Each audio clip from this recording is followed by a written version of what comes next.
everyone. So right now I am 19 weeks pregnant, and I'll give you a belly shot right away so I don't forget. So this is what I look like. 19 weeks. Show you my belly. Alrighty. And then I made this shirt, vegan baby, on the way. Thought it was cute. Trying to spread the message. But today's video actually is going to be something I am extremely passionate about, a very serious subject to me, and it is about not fearing childbirth. Childbirth without fear. So to get started, like from the time we're little girls, and then up throughout, being a teenager and a young woman, we are trained by and programmed by everyone around us, like the media especially, family members, grandma, mom, aunt, sisters, cousins, any female in the family. We are trained that childbirth is just scary, that you should fear it, and that there's just so much pain involved. We are programmed to believe that. It's because when you're a little girl and you're watching all these sitcoms, when the pregnant woman, they rush her to the hospital when all of a sudden it's time, they rush her to the hospital. She gets there, she's screaming her head off, yelling at everybody, acting like this just screaming bloody murder, acting like it's the end of the world. And it's all just to program fear into you. So don't listen to it, don't accept it, because it's not true. There's women out there who have straight up had orgasmic births. There's so many, look at that up on YouTube. There's a lot of YouTube videos of just really beautiful unassisted childbirths and home births, and there's just no problems. It's all in your head. You gotta reprogram yourself to not believe those types of things. So, I'm gonna talk a little bit about the pain in childbirth. So, starting when you're going to prenatal care, you're getting all these ultrasounds, and the whole time you're just so scared, and it just builds up to this big thing. And once you actually go to deliver your baby, whether your baby's ready or not, they induce you, or they break your water for you. It's like your baby knows when to come out. It'll come out when it needs to. And so they induce you with Pitocin, and that induces the contractions, but those contractions are way more intense. I would maybe associate those with pain. They're way more intense than the natural ones that your natural body gives off when you have to deliver your baby. So the pain is just so intense they can't handle it, so then after that they need an epidural, numb their whole bottom half out, and then how are you supposed to push your baby out? Or your baby's numb too. How's your baby supposed to get out? And the baby does all the work, It's like, how are they supposed to come out when they're all drugged up? And I don't think it's good to bring your baby into the world on drugs. That just teaches them later in life that it's okay to run to drugs when you have a problem. There's studies on it. Read the book Unassisted Childbirth. It talks about it in there. It's really messed up. People don't put two and two together certain things. So your baby's numb and you're numb and you can't push it out because of the epidural. So then they'll start talking C-sections, oh, you're not progressing, the baby's not going to come out, you're not dilating enough. So then they want to do a C-section on you for no reason, when if you would have just skipped all the drugs, skipped all that, you would have been done, hours ago maybe. So it's just all unnecessary, and C-sections are so unnecessary because people give excuses. Oh, well, my aunt had to have a C-section, or this person had to have a C-section. It's like, if we're talking about healthy people here, if you're watching my video, I assume you know about the vegan diet, or you've heard of it. But I'm mainly talking about here people who are high carb vegan or raw vegan, because I can't give someone advice on how to have a healthy pregnancy if they're just gonna go run off and have KFC or whatever, McDonald's, or go eat a bunch of donuts. That's not good for the baby. I wouldn't recommend anybody doing that, and I would assume that if you're gonna do something like that, it's probably gonna have consequences. But I'm talking about healthy people here. There's no reason a healthy woman should have to have a C-section.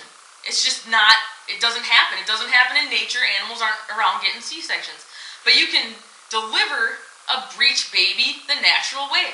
Look on YouTube. There's plenty of videos out there. They're actually really beautiful, and it doesn't look like anything crazy or extreme. I've seen several videos where the baby comes out butt first or feet first, and it works, Just having the head down is not normal. It's not going to happen every single time. And sometimes the cord's wrapped around his neck. Like over half the time, there's going to be some cord wrapped around the baby's neck.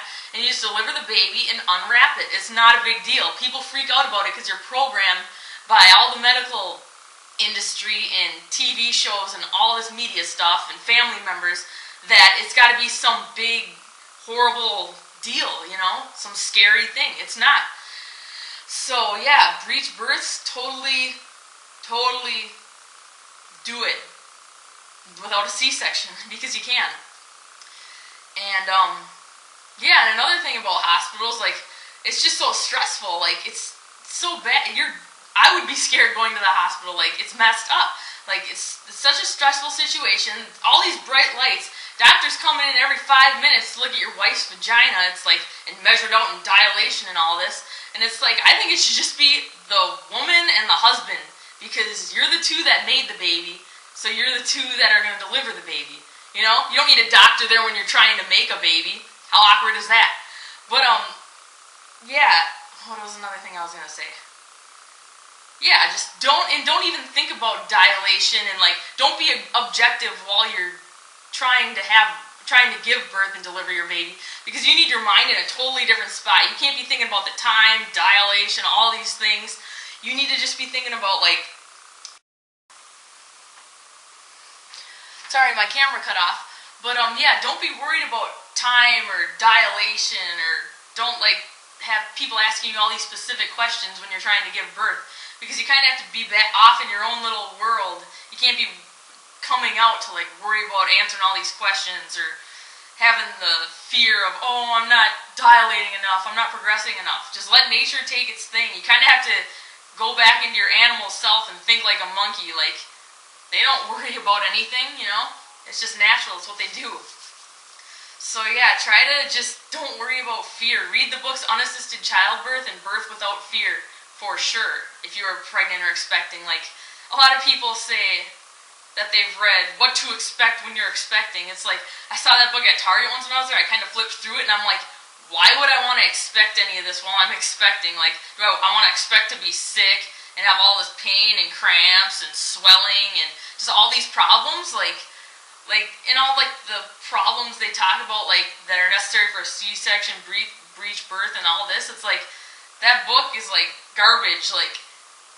Like I said, like, what you think is what happens to you. It's the law of attraction. You ask for it, you get it. So if you're sitting here reading What to Expect When You're Expecting, and you're actually expecting those kind of problems, and, like, oh, that could happen to me, like, you're screwed, because that will happen to you. So I don't even bother with any negative stuff. Like, if there's a show on and it's, like, all dramatic and the woman's freaking out or her baby doesn't make it or all these problems in the birth process, I just turn the damn channel. I don't even watch it. I don't deal with it. If someone comes up to me, which I haven't really had a problem with this yet, but I'm sure it'll happen, like a family member or anybody, if anyone comes up to you and, like, starts talking about their traumatic birth story, just leave. Say, I don't want to hear it, you know? I don't want that negativity in my mind. And yeah, it might be rude. You might think it's rude, but it's really not, because what you say and what you hear and what goes around you really does affect you. So I don't even deal with it. You just keep it positive. Stay positive all the time, and everything will work out for you. I promise you that. Anything in life, not even just childbirth, like whatever you want in life, you will get it. You can have everything you've ever wanted. Just do it. So, yeah, check out those books. And if you like this, click the like, share, subscribe. And you can also find me on Facebook at Leandra Lively. It's my little screen name, Leandra Lively. And, yeah, I put, like, what I eat on there kind of every now and then, juices or smoothies I make, and activities I do. And I also post a lot of videos on there, pretty much all of them. So check me out on there, and 19 weeks pregnant, so stay tuned for week 20. Thanks for watching.